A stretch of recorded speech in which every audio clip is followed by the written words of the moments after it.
Okay, तो हम बात कर रहे थे कि किस तरह जो है ट्रेनिंग एंड डेवलपमेंट के थ्रू जो है वो हम कस्टमर सेटिस्फैक्शन को बढ़ा सकते हैं, क्वालिटी को इम्प्रूव कर सकते हैं और जहाँ पर कॉस्ट है उस कॉस्ट को ज़्यादा कॉस्ट है उस कॉस्ट को हम रिड्यूस कर सकते हैं।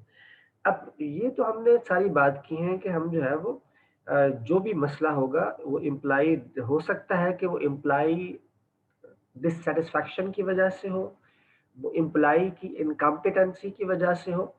तो ये आपने ट्रेनिंग असेसमेंट के थ्रू जो है वो आपने देखना है ये जो इश्यू है बेसिकली ये इश्यू क्या एम्प्लॉय कॉम्पिटेंसी की वजह से है। अगर इश्यू एम्प्लॉय कॉम्पिटेंसी की वजह से है तो then we should go for the training and development. अगर इश्यू एम्प्लॉय कॉम्पिटेंसी की वजह से नहीं है यानी एम्प्लॉइज कॉम्पिटेंट है और उनको वो खुद जो है वो किसी वजह से जो है वो कस्टमर्स को जानबूझकर जो है वो नहीं प्रॉपर एंटरटेन कर रहे हैं maybe due to the low salary maybe due to the relationship with the boss maybe the culture of organization is not supporting the performance of the employees। तो बहुत सारे reason हो सकते हैं। सिर्फ हर चीज का हल जो है वो ट्रेनिंग एंड डेवलपमेंट नहीं है। लेकिन बहरहाल हमें ट्रेनिंग एंड डेवलपमेंट को जो है वो ऑर्गेनाइजेशन के अंदर इनकलकेट करना होगा।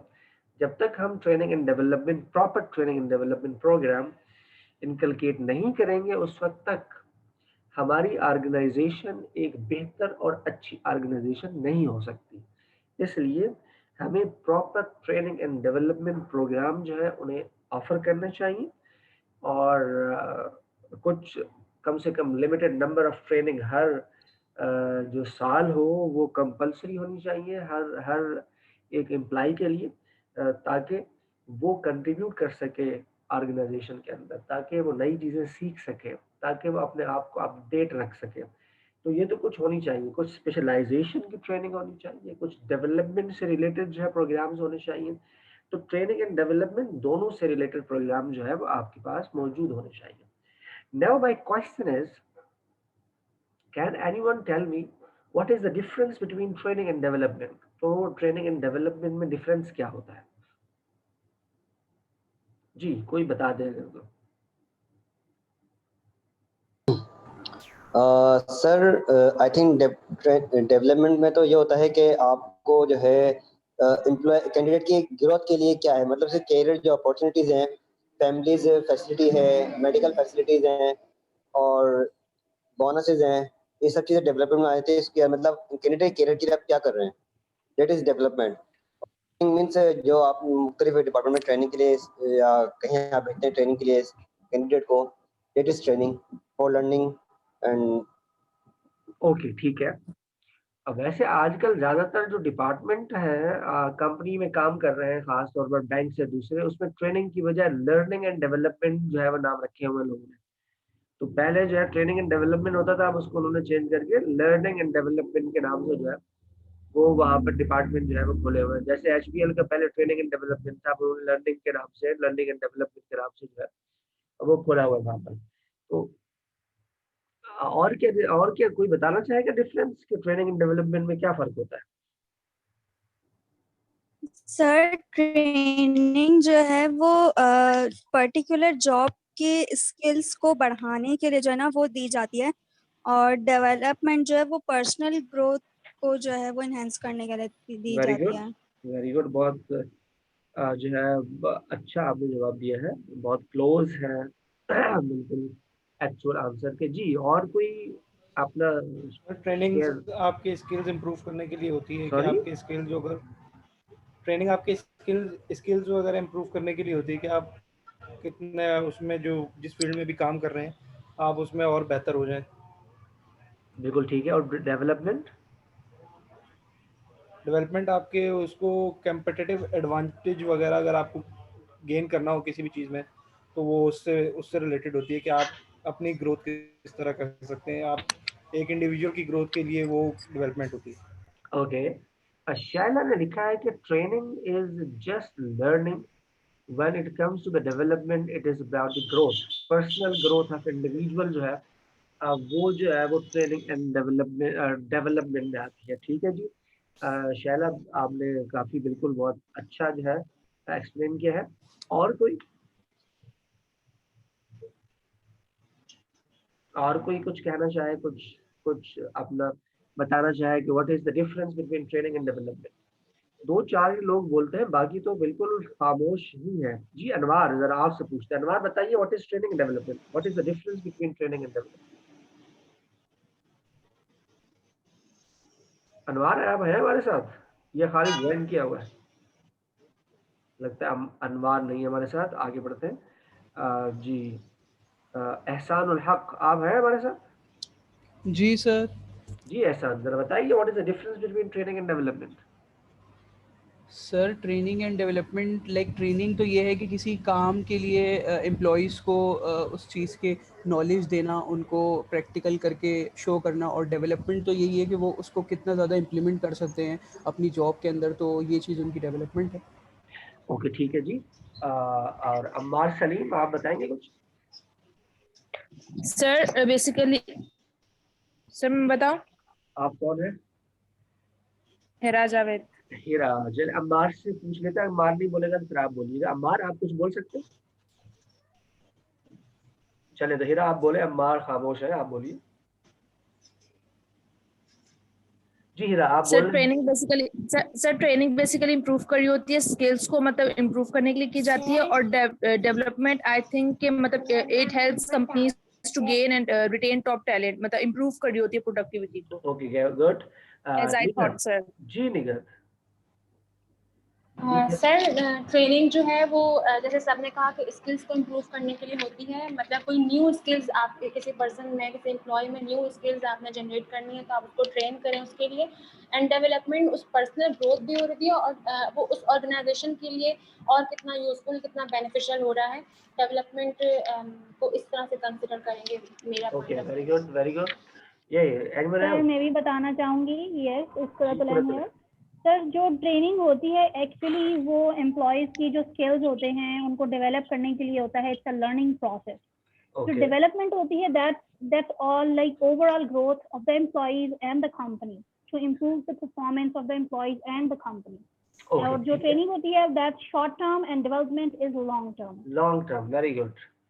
अच्छा जी, बहुत अच्छा बताया। जी अम्मार, आप कुछ कहना चाह रहे हैं? अम्मार सलीम, आपने अभी माइक ऑन किया था, फिर खामोशी इख्तियार कर ली। सर मैं ऑफिस में बैठा हूँ, मैं बोल देता हूँ, कोई इशू नहीं है। अभी ऑफिस में बैठे हो 8 बजे? सर ये तो नॉर्मल टाइम है। कौन से ऑफिस में हो? बैंक में हो क्या? सर कंसल्टेंसी फर्म है। कंसल्टेंसी फर्म है तो क्या लेबर वगैरह सप्लाई करते हैं? सर सिर्फ ये ऑफिस में नहीं बैठे, बाकी भी बहुत से बच्चे ऑफिस के अंदर, इवन मैं भी ऑफिस के अंदर ही हूँ अभी और क्लास ले रहा हूँ। काफी लड़के ऐसे हैं। कौन से office? Sir Oracle consultancy provide करते हैं। ओरेकल कंसल्टेंसी प्रोवाइड करते हैं आप? तो इतना देर क्यों बैठे हुए आप लोग? सर कुछ काम है ऐसे। आप ऑफिस में बैठ के बता नहीं सकते ना, ये भी है। चलो बाद में पूछेंगे आपसे। नहीं सर बता सकता हूँ, ऐसा कोई मसला नहीं है। चले बताए फिर। सर इम्प्लीमेंटेशन चल रही है। अच्छा इम्प्लीमेंटेशन जी सर ऐसा ही है, उसके ऊपर काम हो रहा है। हाँ डेफिनेटली, ठीक है जी, ठीक है। 14 को यूएटी करवानी है इसलिए। अच्छा काम ही है। फराज आप बताएं, आप क्यों बैठे हुए हैं? आपको क्या मसला है? सर यहाँ पे मेरी भी इम्प्लीमेंटेशन ही चल रही है, प्लस यहाँ पे ऑडिट हो रहा है, तो इस वजह से थोड़ी सी लेट सीटिंग है, वरना एज यूजुअल होता नहीं। तो हाँ जी सर, खैर क्लास भी साथ साथ चल रही है। अभी जब जैसे फ्री टाइम मिलता है तो ऑब्वियसली साथ में हैंड्स लगे हैं, सुन रहे हैं क्लास जो भी है। फराज फंसेंगे तो मुझे जाना पड़ेगा क्योंकि फराज मेरा ही क्लाइंट है। हाँ मलिक साहब, ऐसा ही है बिल्कुल। आप क्या कह रहे हैं? ऐसा ही है सर। मलिक साहब क्या बता रहे हैं? सर मैं ये कह रहा था कि फराज बैठे में, अगर फराज के इशू में फंस गए तो ये ईमेल करेंगे अबैकस को, और ये फराज हमारे क्लाइंट पे ही डिप्लॉयड है, वहाँ जॉब करते हैं, तो ये अगर कहीं फंस गए तो फिर मैं गायब हो जाऊंगा। वाह वाह, क्या बात, जबरदस्त।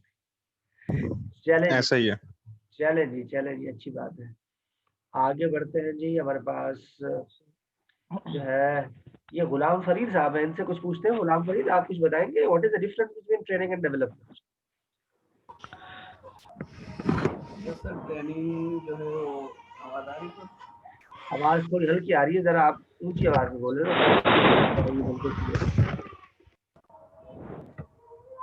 जी फरीद साहब। सर ट्रेनिंग जो है एम्प्लॉयज की जो स्किल्स वगैरह जो है वो बढ़ाने के लिए दी जाती है, बाकी डेवलपमेंट से जब वो स्किल्स गेन कर लेता है तो सर उसकी डेवलपमेंट जो है वो। ओके ठीक है मोहम्मद अली आप कुछ कहना चाह रहे हैं? जी सर, बाकी सबने जो आंसर दिया वही है, लेकिन मैं ऐड ये करूंगा कि स्पेसिफिक जॉब रिलेटेड जो होती है वो ट्रेनिंग होती है। मतलब ट्रेनिंग में जो है ना, जो जॉब से रिलेटेड जो काम होता है उसके लिए हम ट्रेनिंग देते हैं। और जो डेवलपमेंट है वो कॉन्सेप्ट जो होता है और जनरल नॉलेज होती है, उसके इजाफा होता है उसके अंदर। ओके ठीक है। अच्छा तो हम जो है थोड़ा सर जी सर मैं कहना चाहती हूँ कि मेरे ख्याल से जो ट्रेनिंग है वो जस्ट जॉब ओरिएंटेड होती है, और जो डेवलपमेंट है वो पूरा करियर ओरिएंटेड होती है, मींस आपके पूरा करियर ग्रो करती है। ओके ठीक है, बिल्कुल मैंने भी यही कहा। ठीक है जी, ठीक है, अच्छी बात है। बहुत आप लोगों ने बहुत अच्छे जवाब दिए। That very much close to the actual definition. बिल्कुल ये ऐसे ही है जैसे आप लोगों ने बताया है। आप लोगों ने ये बताया है कि जो ट्रेनिंग होती है वो करंट जॉब के लिए होती है, उसके अंदर जो स्किल्स होती है उनके लिए होती है, जो डेवलपमेंट होती है आमतौर पर फ्यूचर के लिए होती है। ये बिल्कुल सब चीज़ें आप लोगों ने बिल्कुल ठीक बताई है, इसमें कोई जो है वो नहीं है। अच्छा देखिए, कंपनीज जब भी ट्रेनिंग एंड डेवलपमेंट पर काम करती है तो कंपनी के उसमें अपने बहुत सारे ऑब्जेक्टिव्स होते हैं, ना कि वो जो इम्प्लाइज होता है उसको देखती है। हमेशा जब भी कंपनी जो है पैसा लगाती है ट्रेनिंग पर तो वो पैसा आमतौर पर इन्वेस्टमेंट के तौर पर उसे सामने रखती है कि अगर मैं ये ट्रेनिंग या डेवलपमेंट में मैं पैसा खर्च कर रहा हूँ तो मुझे एक्चुअल में मेरी कंपनी को क्या बेनिफिट होगा। इस बात के चांसेस बहुत कम होते हैं कि वो ये भी साथ में सोचें कि जो एम्प्लॉई है उसकी भी ग्रोथ होगी। होगा, ऐसी कंसिडरेशन भी होती है, लेकिन उसकी कंसिडरेशन जो है वो बहुत कम होती है। असल जो होता है, जो भी ओनर है या शेयर होल्डर्स हैं या बोर्ड ऑफ डायरेक्टर्स हैं, उनका फोकस इस बात पर होता है कि आप जो पैसा खर्च कर रहे हैं, जो कंपनी पैसा इन्वेस्ट कर रही है, जो कॉस्ट इंकर हो रही है, उससे कंपनी को बेनिफिट क्या होगा। ये बड़ा इम्पोर्टेंट जो है क्वेश्चन है। इसलिए तो दो चीजें जो है इसमें सीखना बड़ा जरूरी है कि फर्स्ट करो, जैसे आप लोगों ने बताया कि ट्रेनिंग जो होती है वो करंट जॉब के लिए होती है डेफिनेटली। तो जब आप नीड असेसमेंट करेंगे तो आप ये देखेंगे कि जो करंट जॉब है उसकी रिक्वायरमेंट क्या है इसकी। फर्स्ट करो इसको कौन कौन सी स्किल्स इसके पास होनी चाहिए, तो आप और फिर आप उसको बंदे को चेक करेंगे कि इसके पास कौन सी स्किल्स नहीं है, नंबर वन। नंबर टू, कोई नई चीज मार्केट में आती है जो कि उस जॉब की रिक्वायरमेंट है। फॉर एग्जांपल कि कोई टेक्नोलॉजी इंट्रोड्यूस हो गई, कोई फर्ज करो HRIS आ गया, कोई सैप आ गया, या इस तरह की कोई चीज है वो आ गई आपके पास।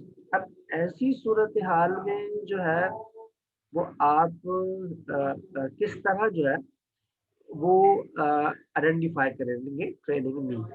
तो ट्रेनिंग नीड असेसमेंट के लिए ज़रूरी होगा कि हमें जो है करंट जो जो जॉब है आपकी उसको असेस किया जा सके कि उसकी स्किल्स की रिक्वायरमेंट क्या है, और जो इंडिविजुअल उस जॉब को परफॉर्म कर रहे हैं उनकी रिक्वायरमेंट क्या है, और इन दोनों में जो गैप होगा वो जॉब करने के लिए जाएंगे, दैट्स कॉल्ड ट्रेनिंग।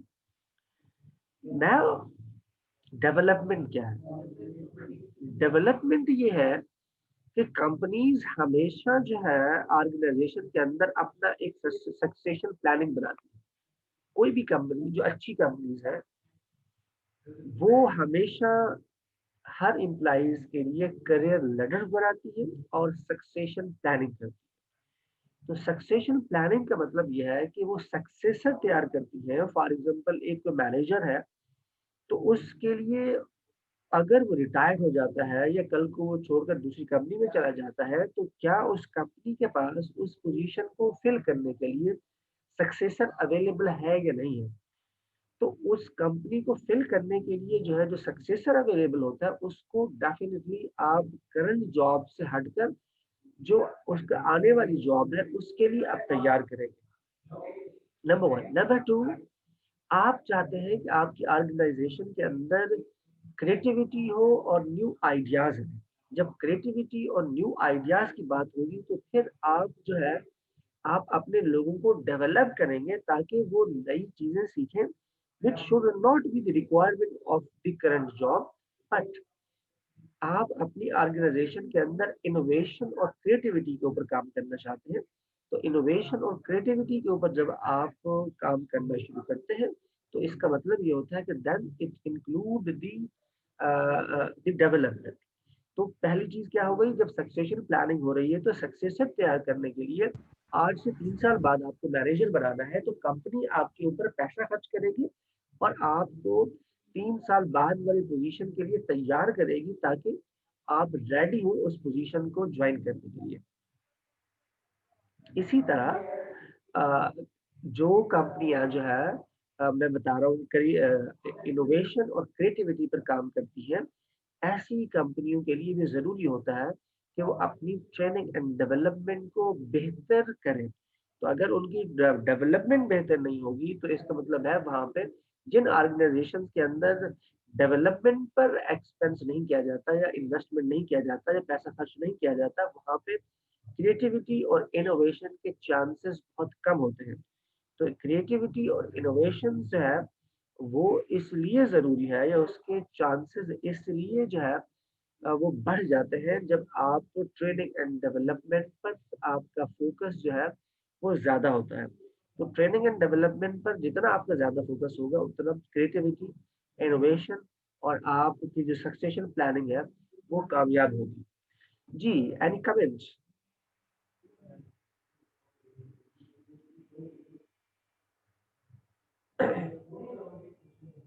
आपका कोई कमेंट हो इसके ऊपर तो ठीक है, वरना हम आगे बढ़ते हैं। आगे जो है वो नेक्स्ट हमारे पास जो है वो टॉपिक है दैट इज, अच्छा इन्होंने बहुत सारे लोगों ने यहाँ पर जो है मैसेजेस में लिखा भी है कि जैसे नौशीन लिखती है कि training is enhance the skills but development is implied for employee growth and motivation.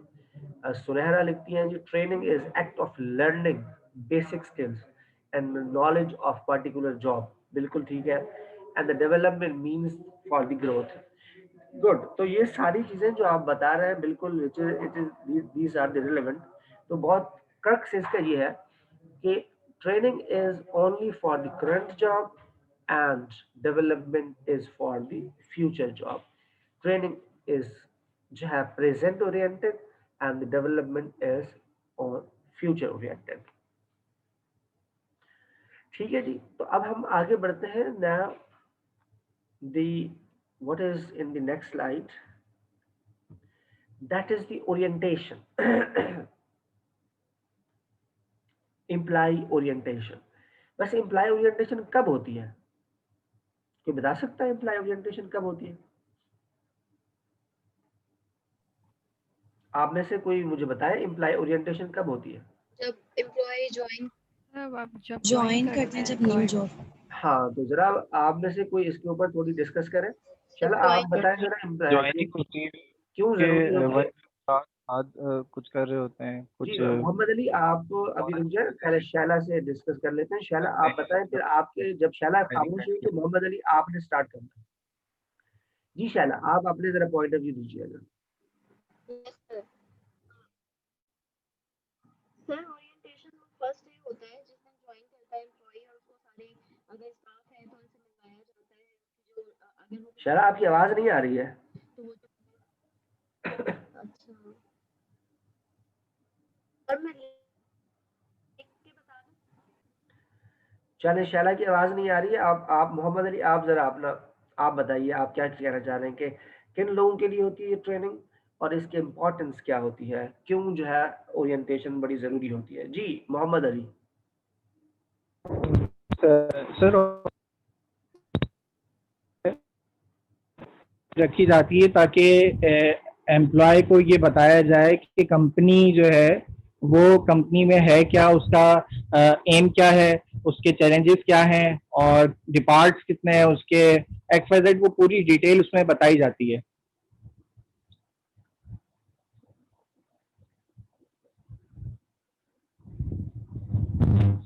Sir मेरी आवाज आ रही है? आवाज आ रही है आपकी। जी निघत आप बोले, आप निघत क्या कहना चाहती हैं? सर ओरिएंटेशन जो होती है like once an employee join and once the training is finish now he has to join the job. तो सर फिर उसके बाद अब ज्वाइनिंग के लिए उसको पता होना चाहिए कि इसमें डिपार्टमेंट्स कौन कौन से हैं, डिपार्टमेंट में कौन कौन वर्क कर रहा है या हेड ऑफ डिपार्टमेंट कौन है, यानी सब चीज़ों से इंट्रोड्यूस कराने के लिए ओरिएंटेशन ज़रूरी होती है ताकि उसे बाद में जाके किसी एक से जाकर पूछना ना पड़े। तो ओरिएंटेशन की ये इम्पोर्टेंस होती है। सर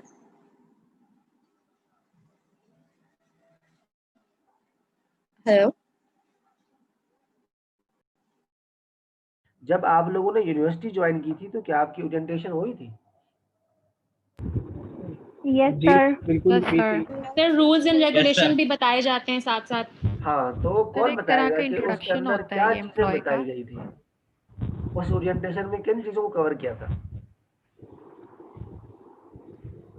जी कौन बताएगा? नौशीन आप बता सर सकते रूल्स हैं एंड किन चीजों को कवर किया रेगुलेशन था? टीचर्स को इंट्रोड्यूस सर करवाया गया टीचर्स था, से टीचिंग मेथड इंट्रोडक्शन कराया गया था, रूल्स एंड जी आगे रेगुलेशंस आगे आगे बताए गए टीचर के थे। इंडक्शन करवाया गया था। और उसके बाद बहुत सारी पेनल्टीज भी बताई गई थी कि ये अगर आप ऐसे करेंगे तो ये हो जाएगा। ड्रेस कोड बताया गया था कि ये ड्रेस कोड है, आपको इस तरह की प्रॉपर ड्रेसिंग में आना है। ठीक है। और सारे टीचर्स के नाम, सब्जेक्ट्स, उनकी क्वालिफिकेशंस, अपना इन्वायरमेंट, सारे बैकग्राउंड यूनिवर्सिटी का, लाइब्रेरी वगैरह सब चीज़ें दिखाई भी थी और लोगों से भी मिलवाया गया। और सारे स्टूडेंट्स भी आपस में मिल लिए थे, जो न्यू स्टूडेंट्स थे वो भी आपस में, उनका भी इंट्रोडक्शन हुआ था। सोशलाइजेशन जो है वो भी होगी। जी बिल्कुल, जी ओके। एग्जैक्टली। और sir structure of the organization यानी यूनिवर्सिटी का स्ट्रक्चर रिव्यूज करवाया गया था, कहाँ कैफेटेरिया है, कहाँ क्लासेस हैं, कहाँ लाइब्रेरी है, ये सब कुछ। ओके, फिजिकल भी जो है ना उसके हवाले से बताया गया। Very good. और कोई बताना चाहेगा क्या होता है, क्या हुआ था वहाँ पर?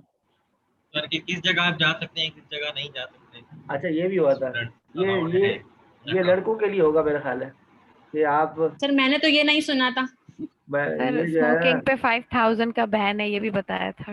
है ना। स्मोकिंग का बताया था कि स्मोकिंग कहाँ करनी है और किस जगह स्मोकिंग एरिया दिए हुए वहाँ पे स्मोकिंग करनी है, ये बट बताया सर गया था। फिर भी हो रही है। सर ऐसा कुछ नहीं बताया था कि कहाँ करनी है, उन्होंने कहा था university is a non smoking zone, smoking free zone, ये बताया था। मैंने तो यही सुना था, आई डोंट नो। ओके, तो ये जो लड़के हैं ये स्मोकिंग के लिए कहाँ जाते हैं फिर? सर ये तो इन्होंने लड़के ही खुद ही एक बताएंगे। जगह बना ली है जबकि अलाउड नहीं है। 5000 सर जहाँ अगर टीचर्स जाते हैं। हम हाँ, सर टीचर्स आज भी लड़के जाते बता दें। इनको अंदाजा है कि यार टीचर जा रहे हैं तो हम भी जा सकते हैं। ये भी होशियार है लड़के भाई, आजकल के बहुत होशियार हैं। जी सर जी जाते आपने थे। सही पहचाना है। उन्होंने समझा कि टीचर पी रहे हैं तो हम भी पी सकते हैं। अगर हमें कोई कुछ कहेगा तो हम बोल देंगे टीचर भी पी रहे हैं, उनसे पूछ लें। Sir smart generation. स्मार्ट, बहुत very smart, very very smart.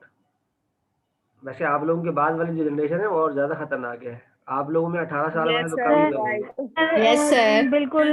जो हमारी याद आ गया है। सर मैं यही कहना चाह रही हूँ, जो हमारी अपनी औलाद है ना वो हमारे तोते उड़ा देती है, ऐसी बात करती है। हाँ, तो अभी जो है ना आने वाली ये जो जनरेशन जी चल रही है ना, जनरेशन जेड जो है ये बहुत ही खतरनाक है। अभी तक जितनी भी जनरेशन आई है उनमें सबसे ज्यादा खतरनाक जनरेशन जो है वो जनरेशन जेड है, जो कि सर 18 बच्चा साल से बच्चा कम सवाल वर्ष। करता है अपने राइट्स के लिए और पूछता है। हम अपने माँ बाप से इस तरह नहीं क्वेश्चंस करने की हिम्मत होती थी, लेकिन आजकल के बच्चे क्वेश्चंस करते हैं, भाई आप ये क्यों करती हैं, आपने ये क्यों कहा। हमें तो जहाँ बिठा दिया वहीं बैठ गए बस। हाँ, आप कुछ ज्यादा पुरानी है लगता है। नहीं सर इतनी भी नहीं हूँ, लेकिन नहीं अब जो सर। बच्चे हैं वो तो प्रॉपर क्वेश्चन करते हैं कि आप ये कह रही हैं तो क्यों कह रही हैं। हम इतना डरते थे कि हमारी मजाली नहीं होती थी कि हम सवाल करें, बस जो हुक्म जारी हो गया उसे मान लिया। ओबीडियंसी लेवल जो है ना वो ज्यादा था पहले। वैसे आप लोग भी इतने शरीफ नहीं है, क्योंकि जो मिलीनियल्स है ना, आप लोग मिलीनियल्स में आते हैं। जो मिलीनियल्स हैं वो भी कोई कम जी सर खतरनाक हम नहीं है। मिलेनियल्स। आप लोग भी कोई लेकिन सर डिपेंड करता है। कम खतरनाक नहीं है वैसे। लेकिन ये जो आ रहे हैं ये लोग जो है वो आपसे 100% ऊपर है। सर इतने शरीफ तो हम लोग भी नहीं थे खैर, लेकिन आज के जो बच्चे हैं ना वो बहुत ज्यादा है, बहुत ज्यादा बहुत शार्प है और बहुत ज्यादा। असल में सोशल मीडिया और जो इंफॉर्मेशन का एक्सेस है ना वो बड़ा आसान हो गया है। और फिर इंफॉर्मेशन इसी वजह से हाइपर एक्टिव हैं बच्चे आजकल। हाँ, इंफॉर्मेशन का आसान होना, और फिर दूसरा सही और गलत इंफॉर्मेशन की तमीज़ ना होना, ये भी मसला है।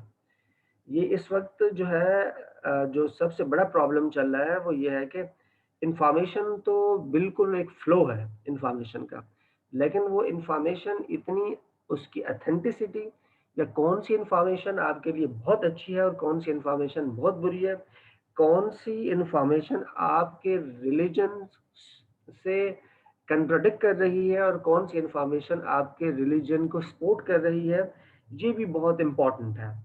तो अब जो है ये सारी चीज़ें रिलीजन वगैरह का तो जो है ना, अब बातचीत ख़त्म ही हो गई है। अब तो लोग ये कहते हैं कि बस ये बताओ कि हमने तो ये सीखा है, तो अब ये क्या है? तो बहरहाल बच्चों के राइट्स जो है वो कुछ ज़्यादा ही हो गए हैं। तो बहरहाल जनरेशन ज़ेड को this also very important point कि ये जो मिलेनियल्स हैं, ये जनरेशन ज़ेड है, how the organization will change their training and development strategies to develop these younger people। क्या ख्याल है आप लोगों का, ये जो जनरेशन जेड और आ रही है, इसको ट्रेन करने का क्या तरीकाकार हो सकता है? कोई आपके पास इलाज है इन लोगों का? किसी के पास इलाज है इन लोगों का? ट्रेनिंग एंड सर डेवलपमेंट इनका इनकी ये कैसे है कि करें? इनको अंडरस्टैंड करना चाहिए और इनका दोस्त बन के रहना पड़ेगा। इन पर सख्ती नहीं चलेगी, जो हम लोगों ने बर्दाश्त कर ली वो सख्तियां नहीं, हम इन पर इम्पोज नहीं कर सकते कुछ। इन्हें ये तो रीजंस चले, देनी पड़ती हैं, फैक्ट्स बताने पड़ते हैं सर किसी भी हमारे चीज। ये तो सर आप जो हमारे है, यहाँ तरबियत का फुकदान है। हाँ हमारे यहाँ तरबियत का फुकदान है, जिसकी वजह से ठीक ऐसा है। है। हमारे यहाँ जो है ये तो आप घर में, चलो ठीक है, समझ में आ रहा है। ऑर्गेनाइजेशन में कैसे चलेगा? ऑर्गेनाइजेशंस जो है वो इन लोगों को कैसे ट्रेन करेंगी?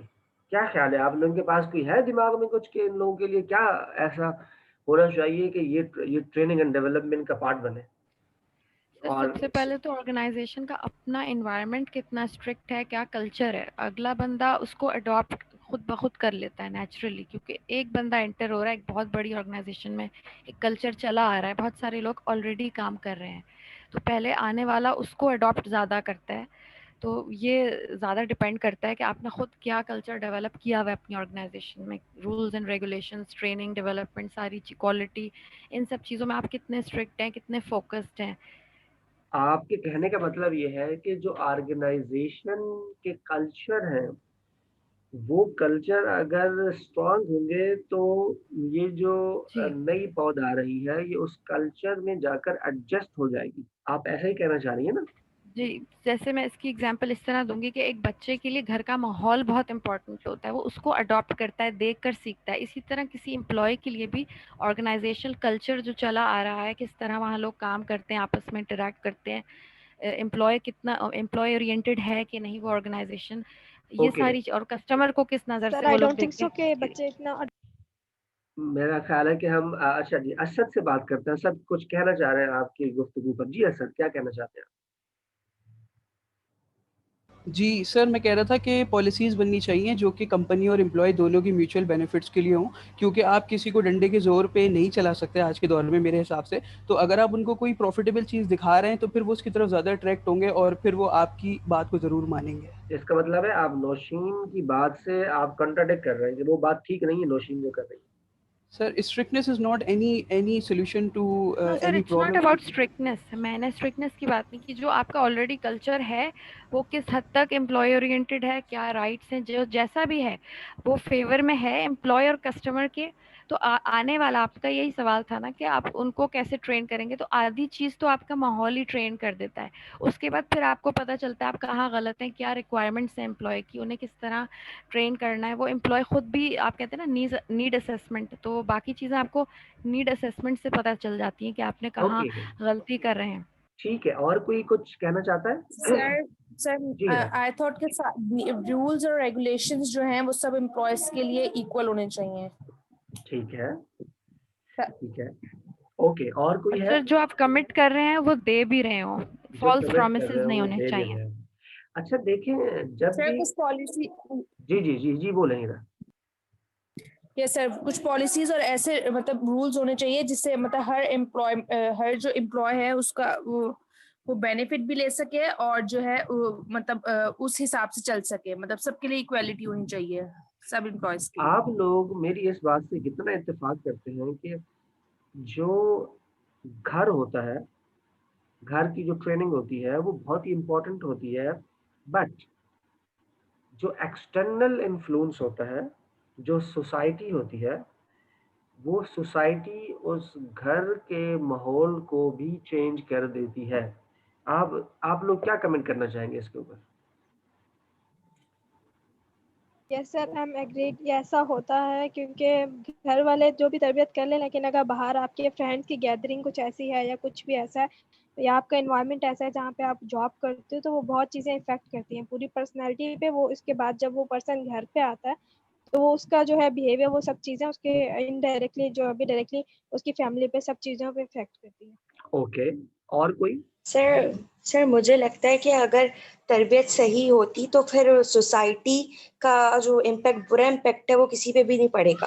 अगर आपकी तरबियत सही नहीं है तो फिर जाहिर है आप सोसाइटी को अडॉप्ट करोगे, उसकी गलत चीजों को अडॉप्ट करोगे।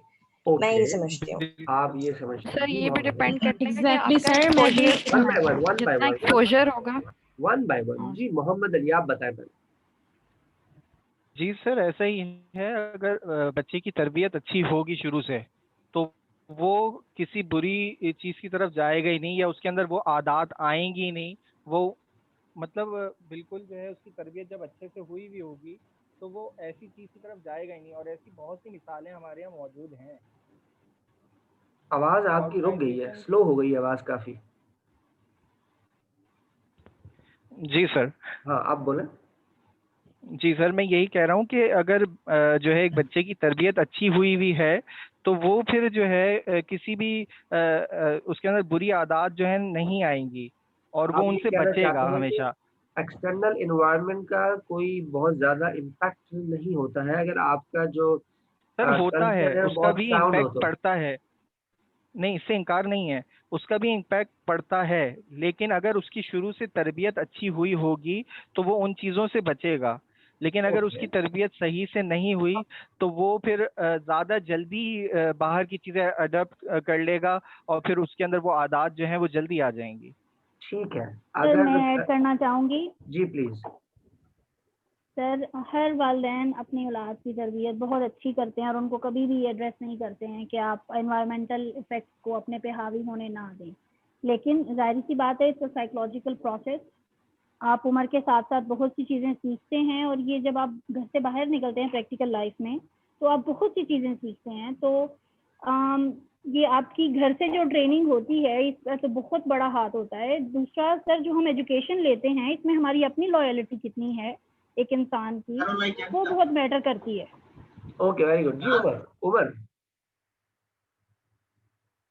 जी उमर, आप क्या कहना चाहते हैं?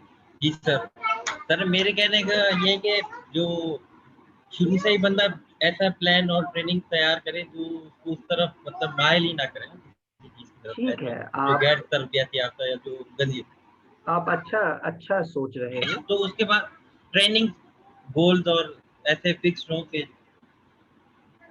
ओके, तो ये तो बड़ा अच्छा आप लोगों ने बताया कि घर की तरबियत बिल्कुल होनी चाहिए, उसमें वालिदैन का कंट्रीब्यूशन जो है वो बहुत ज़रूरी है।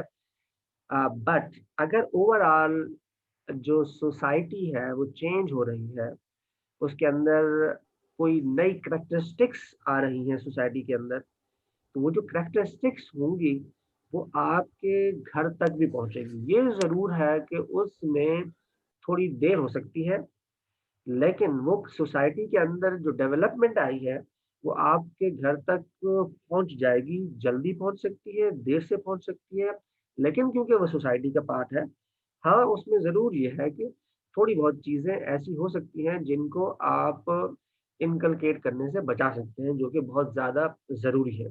जैसा कि लोग यहाँ से बाहर जाते हैं किसी दूसरे कंट्री के अंदर, वहाँ जाकर जो है घर वाले चाहते हैं उनके कि उनकी बहुत अच्छी तरबियत की जा सके, लेकिन क्योंकि एनवायरनमेंट एक्सटर्नल जो होता है, जैसे एनवायरनमेंट होता है उसी जैसा आपको रिएक्ट करना होता है to survive in the society. तो इसलिए जो कंपनीज हैं वो ये चाहती हैं कि उन्हें सबसे पहले और ये उन्हें चाहिए कि सबसे पहले जो इस वक्त सोसाइटी है उसकी जो कैरेक्टरिस्टिक्स है उन्हें समझा जाए। जब तक आप सोसाइटी की कैरेक्टरिस्टिक्स को नहीं समझेंगे, जब तक जो लोग हैं उनकी कैरेक्टरिस्टिक्स को नहीं समझेंगे, हम देखें लर्निंग की बात कर रहे हैं, हम लर्निंग एंड डेवलपमेंट की बात कर रहे हैं। जब आपको ये मेथोडोलॉजी ही नहीं पता होगी कि आप अपने बच्चे को सिखा कैसे सकते हैं, मेरा सवाल यहाँ पर ये था कि आप अपने बच्चे को सिखा कैसे सकते हैं। ऐसा बच्चा जो अभी जनरेशन जी में आ रहा है, उसको सिखाने का अमल, उसकी ट्रेनिंग का अमल, उसकी डेवलपमेंट का अमल, उसके लिए आपके पास क्या स्ट्रेटेजी है? जो कि आप अभी कह रहे हैं कि उसकी जो है वो हमें तरबियत करनी है, तो वो जो तरबियत है उसका क्या तरीक़ेकार है? क्या आप उसकी तरबियत भी वैसे ही करेंगे जैसा कि आज से 25 साल 30 साल पहले जो लोग पैदा होते थे उनकी तरबियत होती, या उसके लिए आपके पास कोई अलग मेथोडोलॉजी होगी?